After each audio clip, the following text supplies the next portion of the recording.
안녕하세요. 헤드라인 속 숨은 데이터를 탈탈 털어보는 시간입니다. 오늘은 한국 투자자들이 지금 이 순간 가장 많이 사들이고 있는 미국 주식, 그 상위 5개를 아주 샅샅이 파헤쳐 보겠습니다.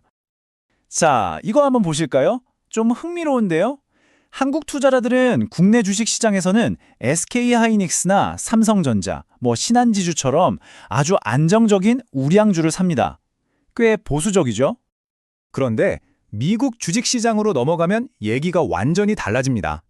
갑자기 시장에서 가장 변동성 크고 가장 미래에 베팅하는 그런 기술주들만 골라 담아요.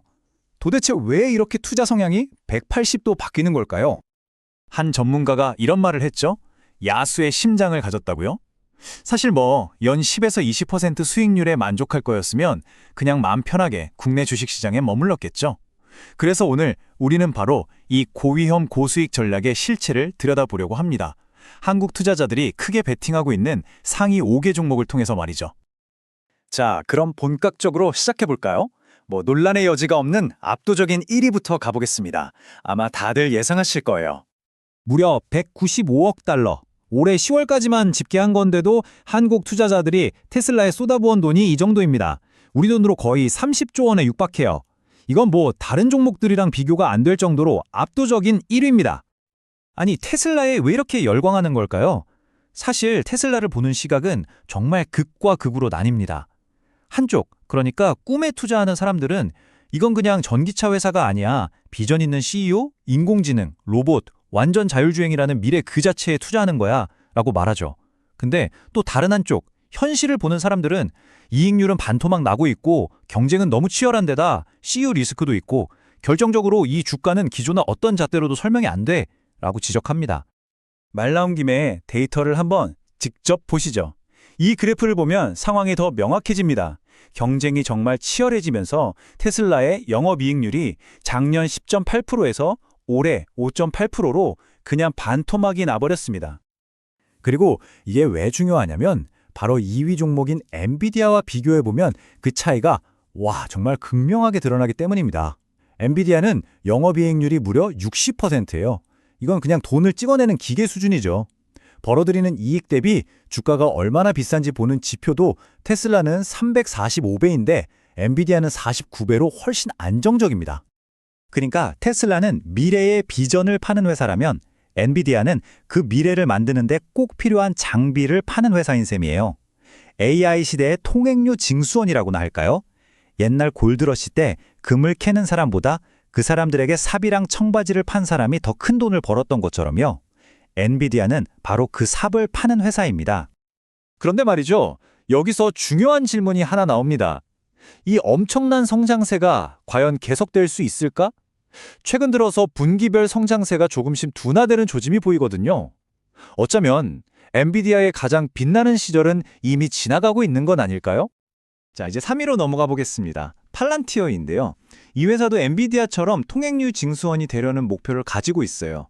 단, 이 회사가 통행료를 거두려는 시장은 AI 칩이 아니라 바로 기업 데이터 시장입니다. 팔란티어라는 이름이 영화 반지의 제왕에 나오는 모든 걸 꿰뚫어보는 마법의 수정구슬에서 따왔다고 하죠. 실제로 하는 일도 비슷합니다. 정부나 기업이 가진 어마어마한 양의 데이터를 분석해서 최적의 결정을 내릴 수 있도록 도와주는 거죠. 마치 미래를 보는 수정구슬처럼요. 공급망을 어떻게 짜야 할지, 어떤 장비가 언제 고장날지 예측해주는 식입니다. 팔란티어가 CIA 같은 정부 기관이랑 비밀스럽게 일하는 걸로 유명하잖아요. 근데 진짜 성장 스토리는 사실 다른 데 있습니다. 바로 민간 기업 시장이에요. 미국 내 상원 매출이 작년 대비 무려 93%나 폭증했습니다. 이건 거의 폭발적인 성장세죠. 하지만 또 하지만이 나오네요. 이 성장의 대가는 어마어마합니다. 주가 수익 비율, 그러니까 PER이 600배가 넘어요. 600배요. 이게 어느 정도냐면 지금의 주가가 합리적이라고 설명드리려면 팔란티어가 미래에 오라클이나 SAP 같은 세계적인 소프트웨어 공룡만큼 커져야 한다는 얘기입니다. 정말 엄청난 베팅인 거죠.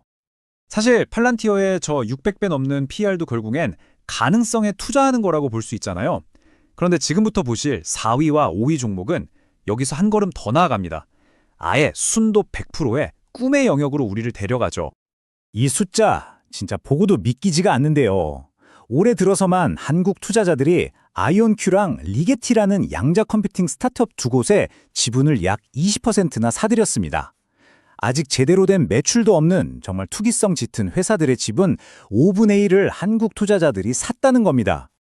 이 정도의 매수세면 당연히 부작용이 있겠죠. 이른바 김치 프리미엄 현상까지 만들어졌습니다.